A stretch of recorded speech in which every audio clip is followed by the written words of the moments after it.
Hello everyone, आज का हमारा टॉपिक है ट्रांसफार्मर का सिद्धांत, रचना एवं कार्यविधि, क्लास 12 फिजिक्स से। ठीक है, बहुत ही आसान शब्दों में तैयार किया गया है एग्जाम एग्जाम पैटर्न के अनुसार। ठीक है,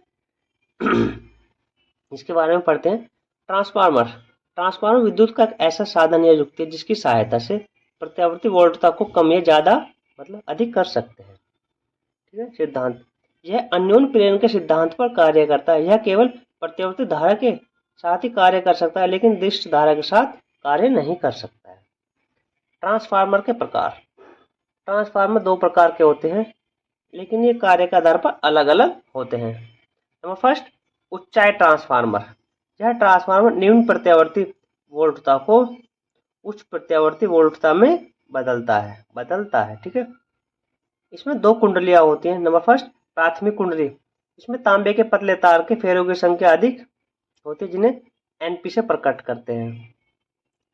नंबर दो, नेक्स्ट, द्वितीय कुंडली।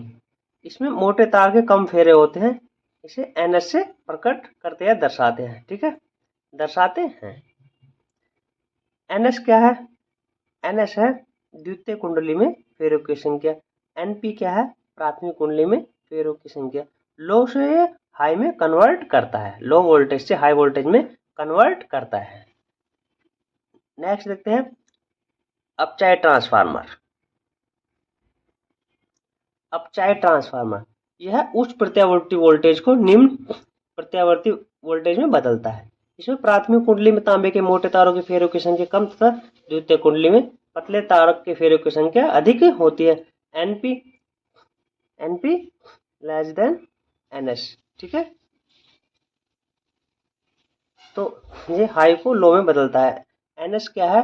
द्वितीय कुंडली में फेरों की संख्या है, और एनपी प्राथमिक कुंडली में फेरों की संख्या है। अब ट्रांसफार्मर की रचना।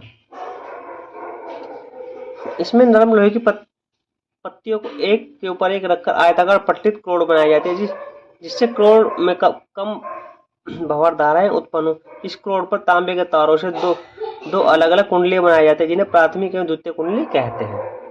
अब इसका सिद्धांत एवं कार्यविधि। जब ट्रांसफार्मर की प्राथमिक कुंडली को प्रत्यावर्ती धारा स्रोत से जोड़ दिया जाता है, तो द्वितीय कुंडली में धारा प्रवाहित होने लगती है। यह धारा क्रोड को चुंबकित करती है। क्रोड के बार बार चुंबकन तथा विचुंबकन के कारण चुंबकीय फ्लक्स में निरंतर परिवर्तन होता है, जिसके कारण द्वितीय कुंडली में उसी आवृत्ति का प्रेरित विद्युत भागबल उत्पन्न हो जाता है, और प्रेरित धारा भी उत्पन्न हो जाती है। फैराडे के नियम के अनुसार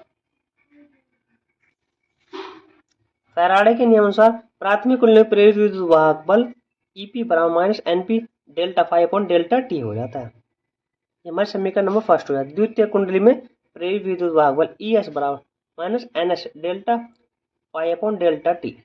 समीकरण 2। समीकरण 1 और समीकरण 2 से EP अपॉन ES बराबर minus NP delta phi upon delta T upon minus NS delta phi upon delta T. हमारा delta phi upon delta T से delta phi upon delta T cut जाता है, माइनस से माइनस कट जाता है। EP upon ES बराबर NP upon NS बच जाता है। ठीक है, ये इसका फॉर्मूला है। ठीक है, तब प्राथमिक कुंडली में शक्ति बराबर द्वितीय कुंडली में शक्ति IP मल्टीप्लाई VP बराबर IS मल्टीप्लाई VS के हो जाती है।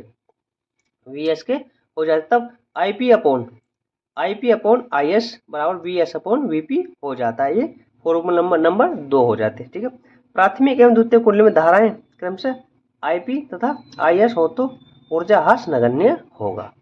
अब इसकी दक्षता देखते हैं। ट्रांसफार्मर की दक्षता बराबर ईटा बराबर निर्गत शक्ति अपॉन निवेशी शक्ति मल्टीप्लाई 100, या इसको ईटा बराबर PS upon PP multiply 100। P क्या है? प्राथमिक कुंडली, और S क्या हमारी द्वितीय है। ठीक है, ये इसकी दक्षता है। वीडियो पसंद आए चैनल को लाइक करें, सब्सक्राइब करें। धन्यवाद।